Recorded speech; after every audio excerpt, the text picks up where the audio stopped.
Hello students, myself Kalpana Singh, your biology teacher. Today I'll just tell you about the reproduction in the animals. This is the chapter, the 9th chapter that I have taken from class 8, and it's a very interesting chapter. And in this chapter we are just focused on the reproduction in animals, because earlier we just did the reproduction in plants in your earlier classes, and it's the topic that is not in your chapter. So we'll move according to the chapter. So reproduction in animals means, first of all, we should know the importance of reproduction. Do you know what is the main difference between the living and non-living? Certain points are there, so we'll just pick up a few important points regarding that. First thing is the movement that is possible in the living and it is not possible in the non-living. Non-living things cannot move, like your desk, chair, your blackboard, your room, that cannot be moved because they are non-living. Only the living things can move.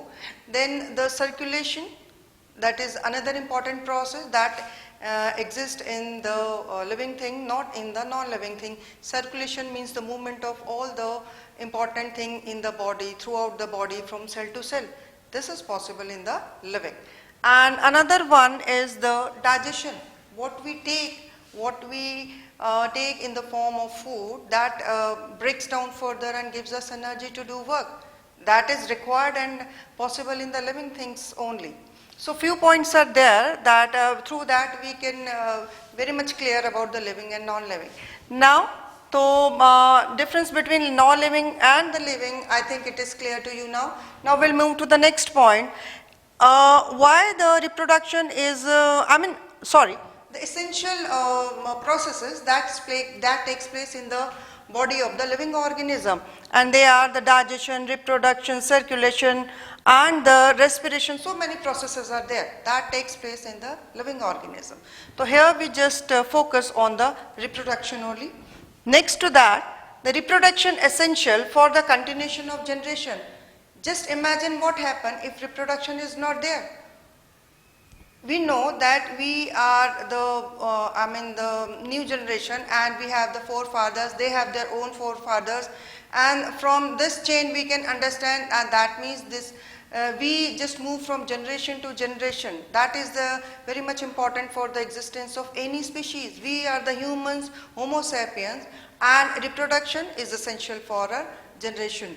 Likewise for the plants, for the animals, that means for the continuation of the generation of the living organism, reproduction is very much important. So that's what we are discussing here. Now reproduction in animals, it is of two types. One is sexual reproduction and another is asexual reproduction. So first of all, we just think about the sexual reproduction. In sexual reproduction, two parents are required. One is the male and another is female. Whereas on the other part, asexual reproduction, only single parent is responsible for the reproduction. And because of the single parent is there, no variation occur and no changes will occur. And on the other side, if we are talking about the sexual reproduction, because two parents are required for the reproduction, male and the female, so it is possible in the sexual reproduction that the variation must be occur. Now, two parents means one should be male and another should be female. Now, male parent will produce the male gamete and the female parent produces the female gametes. Now, when the male gamete and the female gamete fuse together, this process is called fertilization, and when the fusion of the male and female gamete occurs, this type of reproduction is called sexual reproduction. So this is all about the sexual reproduction. That is the main difference between the sexual and asexual reproduction. After this, we'll come to another topic according to the chapter, that is the reproduction in humans. We focus on the reproduction in humans, reproduction in ourselves. So we know male gamete comes from the male, that is the father, and in the female gamete that comes from the mother. So in sexual reproduction in the humans, two parents, mother and father, are the responsible for the continuation of the next generation.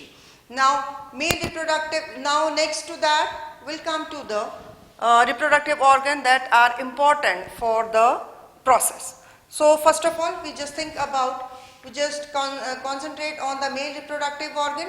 Three main reproductive organs are there in the male reproductive organ. The first is pair of testes, then the pair of the sperm ducts and the penis. Pair of testes, they are the highly muscular two organs that are present outside the body, that are responsible for the production of the sperms. Why they are situated outside the body? Whereas all the other reproductive organs in the male and female that are inside the body. Reason is that for the formation of the sperm, 2 to 2.5 degree less temperature is required than our body temperature. So that is why they are situated outside the body, and the highly muscular pouches that are called the scrotum. So that makes the two testes. And what is the function of testes? Testes are responsible for the production of the sperm. And what is sperm? The male gamete. Now next is the two sperm ducts. Sperm ducts are responsible for carry the sperm up to the penis. Testes are responsible for the production of the sperm. When the sperms form, they are mobile, so they move with the help of the that is called the sperm duct or vasa deferens, and with that they reaches to the penis and then liberate out from the male body. Now these are the main three parts of the reproductive organs in the male section. Now we'll focus on the diagram or the structure of the sperm. This is very important. Now sperm is actually made up of three parts. First, upper part is called head, middle part is called middle piece, and the lower part is called tail. Now head portion is very important because this is the main part that come in contact with the egg during the fertilization, and when it enters, head portion enters only. So when it enters, this part is responsible for the fusion. Now next to is the middle piece. Middle piece, mitochondria is present in it. And what is the function of mitochondria? We all know it is a powerhouse of the cell. It provides energy.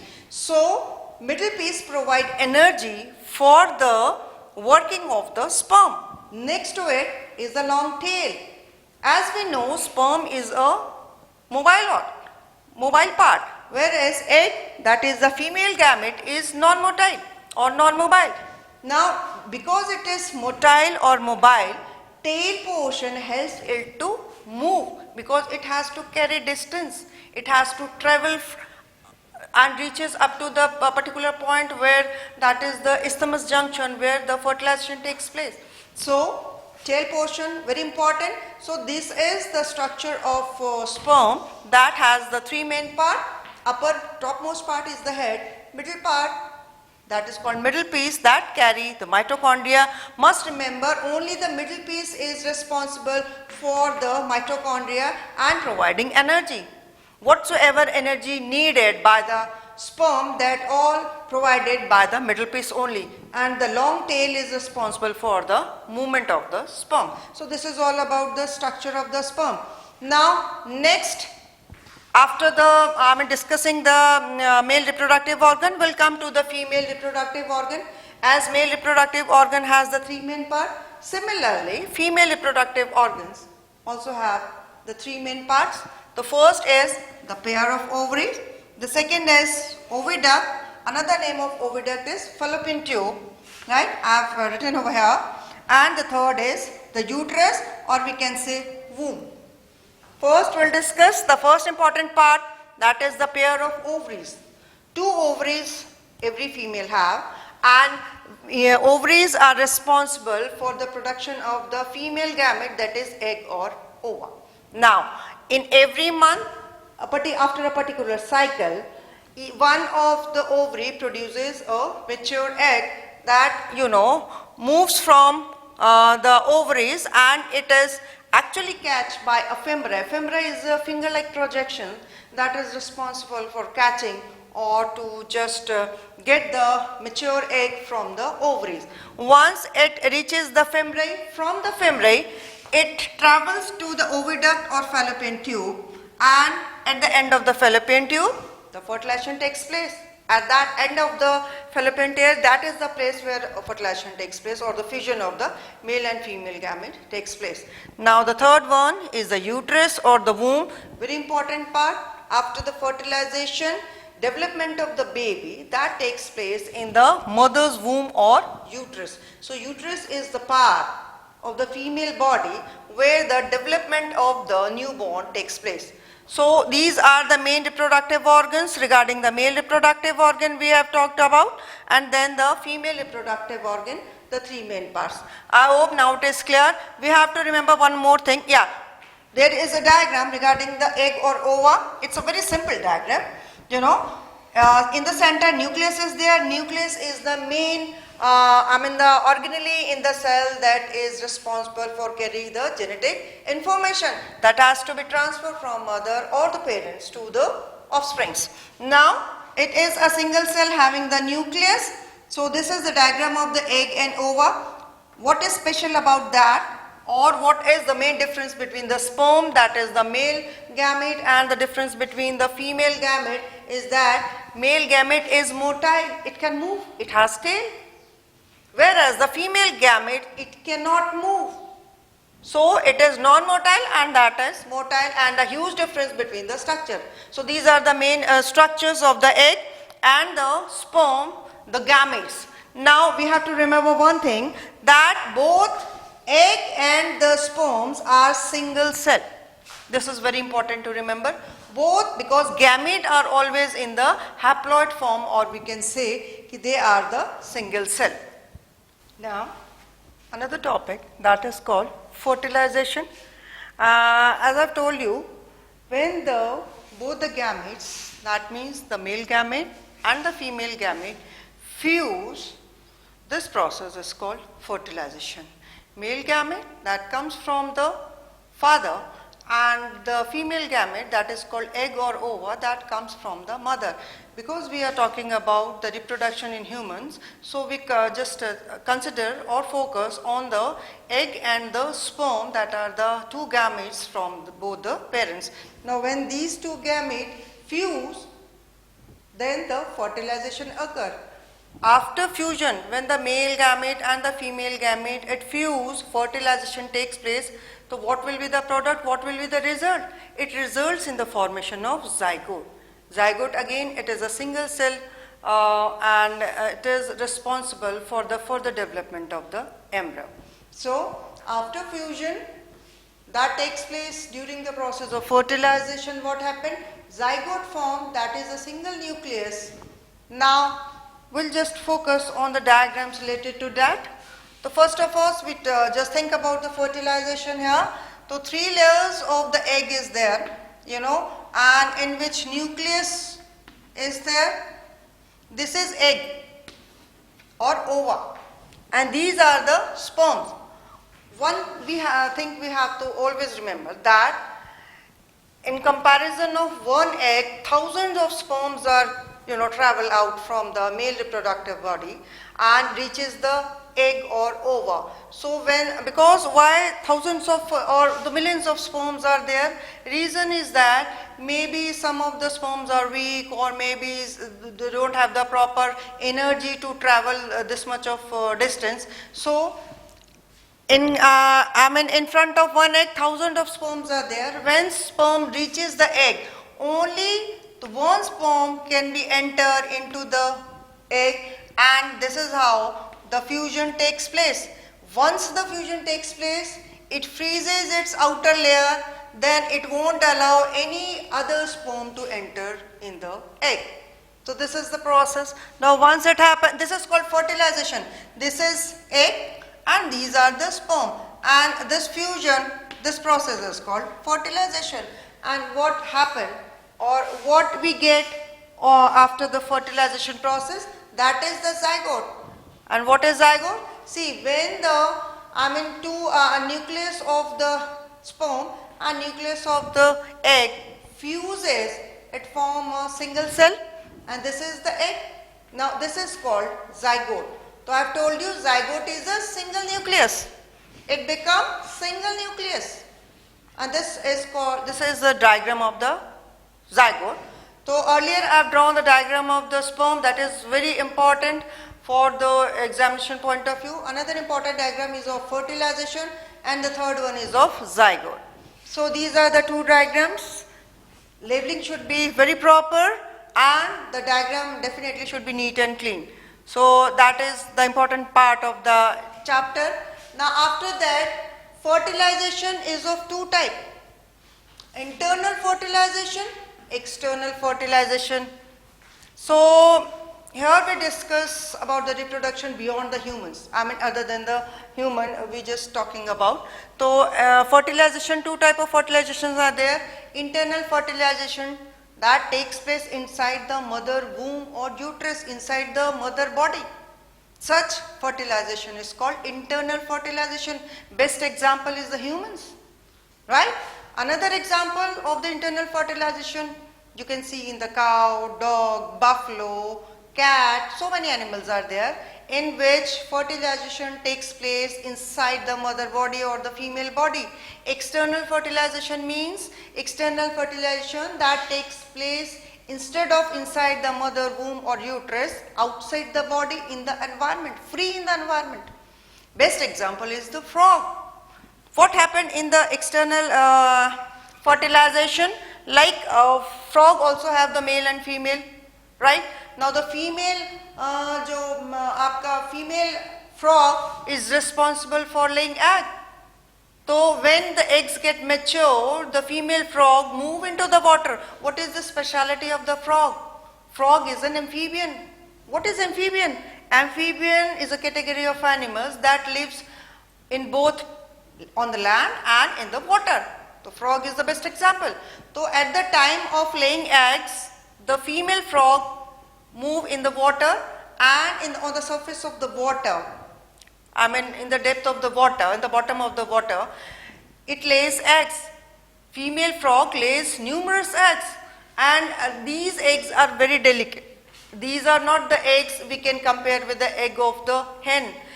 Hen's egg is quite hard from outside, having the covering of the calcium. Calcareous ball is there for the protection. But in case of frog, eggs are very delicate and it is covered only with a thin, delicate jelly shield that provide protection to it. Once the female frog lays its egg, then the male frog come and just deposit its numerous sperm over those eggs. And this is how the external fertilization, when the egg and the sperm fuse, again fertilization takes place, but this type of fertilization is quite different, and such fertilization we call external fertilization. Internal fertilization that takes place inside the mother womb. That is the big difference, and it's a very important question for the differentiate between external and internal fertilization.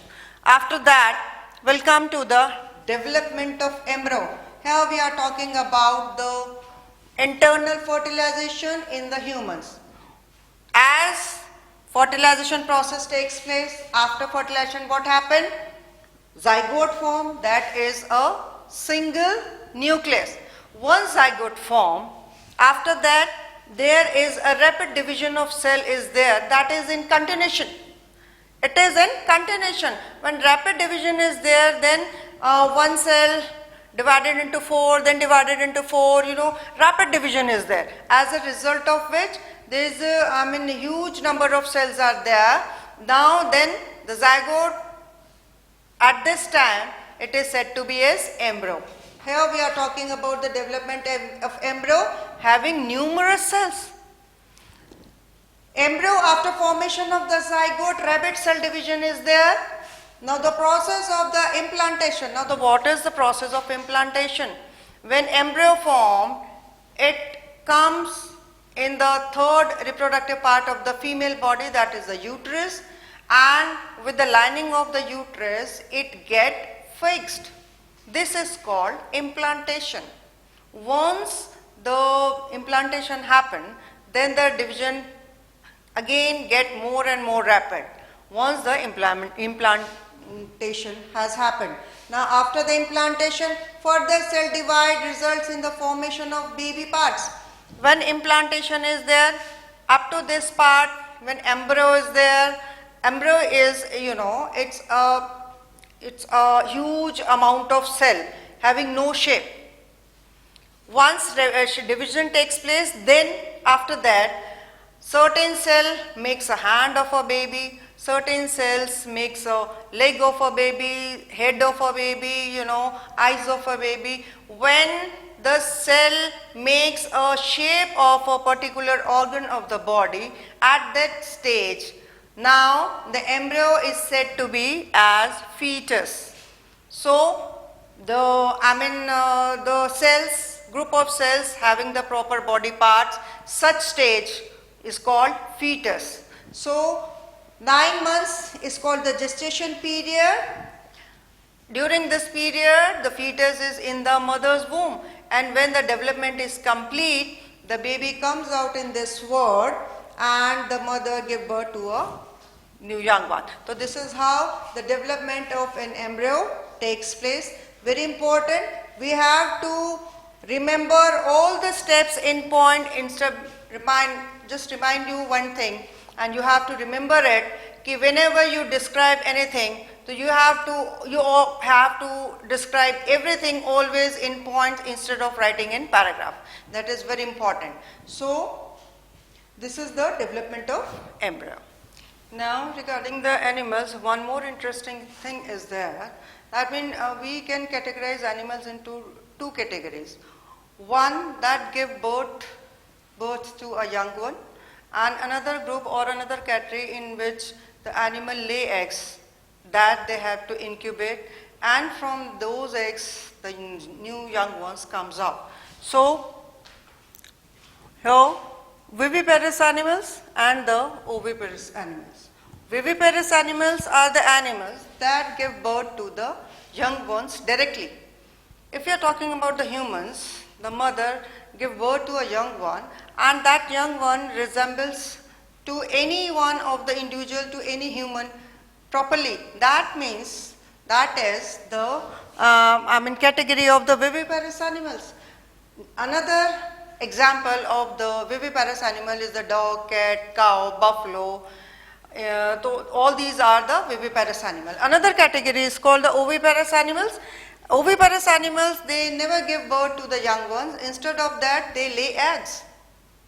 Example, hen you can say, snake, then birds, all the birds lay eggs. So they come in the category of oviparous animal. So two categories are there, that is the viviparous and oviparous animal, and you have to know the examples of it. After that will come, this is all about the sexual reproduction in the humans. Now another section that is in your chapter, that is asexual reproduction. Now asexual reproduction, as I told you earlier also, it includes only one parent. Two parents are not required, and because of that it has its limitation. And what is the limitation? Asexual reproduction do not show any variation. So if variation is not there, the development is not there. That means offsprings are the clones of their parents, they are the true copies of their parents, there is no variation. Now, asexual reproduction, in your course only two examples are there. First is of the hydra and another example is of amoeba. Both are very microscopic animals. So basically asexual reproduction takes place in the very small animals as compared to the sexual reproduction. Sexual reproduction takes place in the higher animals, higher categories of the animals. So first of all, we just talk about the hydra. Hydra, in this, the asexual process is called budding. Budding means the formation of the bird. This is the mother hydra, right? Or the parent, because only single parent is there. So the parental hydra is there, and in the body of the parental hydra, one bird is rising out from one of its part. This we call it bird. Later on, this bird grow, and finally another hydra comes out from that bird portion, and when this hydra is fully mature, it get detached from the parent body and survive as a new hydra. So this is the asexual reproduction. No two parents are there, you can see in the diagram also, and this process of the asexual reproduction is called budding. Another is the amoeba, very microscopic animal, single cell animal. This is the amoeba, right, body single and nucleus is there. At the time of reproduction, the body stretches. As the body stretches, of course, nucleus also gets stretches. As a result of which, continuous stretching results in the formation of the two new individual, and these two new individuals are called daughter amoeba, and this process is called binary fission.